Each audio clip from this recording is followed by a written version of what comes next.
Embrace the power of knowledge at Sanskriti University, ranked first in most promising university in engineering and management in India. Visit www.sanskriti.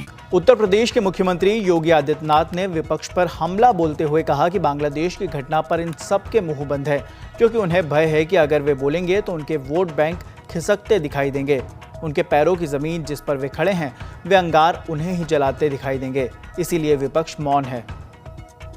हमारा मठ, हमारा मंदिर, हमारी उपासना विधि, हमारा शास्त्र, हमारे दर्शन, हमारी साधना पद्धति तभी संरक्षित हो पाएगी, तभी सुरक्षित हो पाएगी जब ये सनातन धर्म है। आपने देखा होगा इन सब के मुंह बंद है बांग्लादेश की घटना पर, कोई बोलना नहीं चाहता, क्योंकि उन्हें भय है अगर वो बोलेंगे तो उनके वोट बैंक खिसकते हुए दिखाई देंगे। जो लोग दुनिया के अंदर अन्य मुद्दों पर बोलते हैं, मुखर होकर के बोलते हैं, उनको फिलिस्तीन दिखाई देता है, लेकिन बांग्लादेश नहीं दिखाई देता। उनको दुनिया के अंदर अन्य जगह दिखाई देती है, लेकिन बांग्लादेश नहीं दिखाई दे रहा है, क्योंकि हम मंदिर तोड़े जा रहे हैं और हिंदू मारा जा रहा है। यह देश रहना चाहिए, सनातन धर्म हर हाल में रहना चाहिए, हमारी विरासत का हर हाल में संरक्षण होना चाहिए।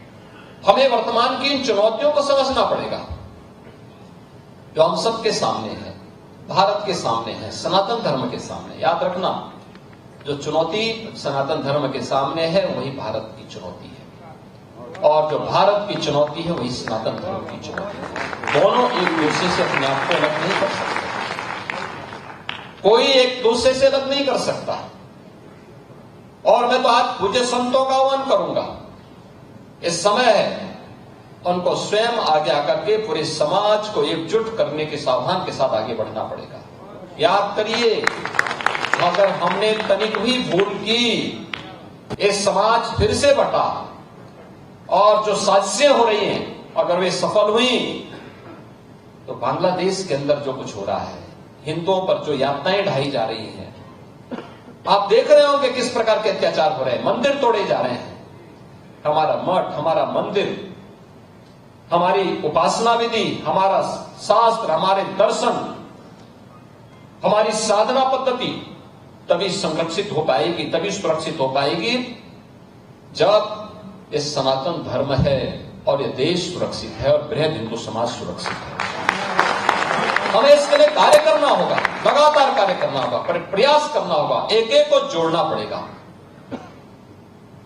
एक एक को अपने साथ जोड़ना पड़ेगा।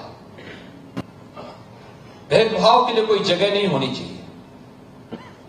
विभाजनकारी उन ताकतों को बेनकाब करना होगा जो केवल अपना उल्लू सीधा करने के लिए समाज को बांटना चाहती है, तमाम वादों के आधार पर बांटना चाहती है।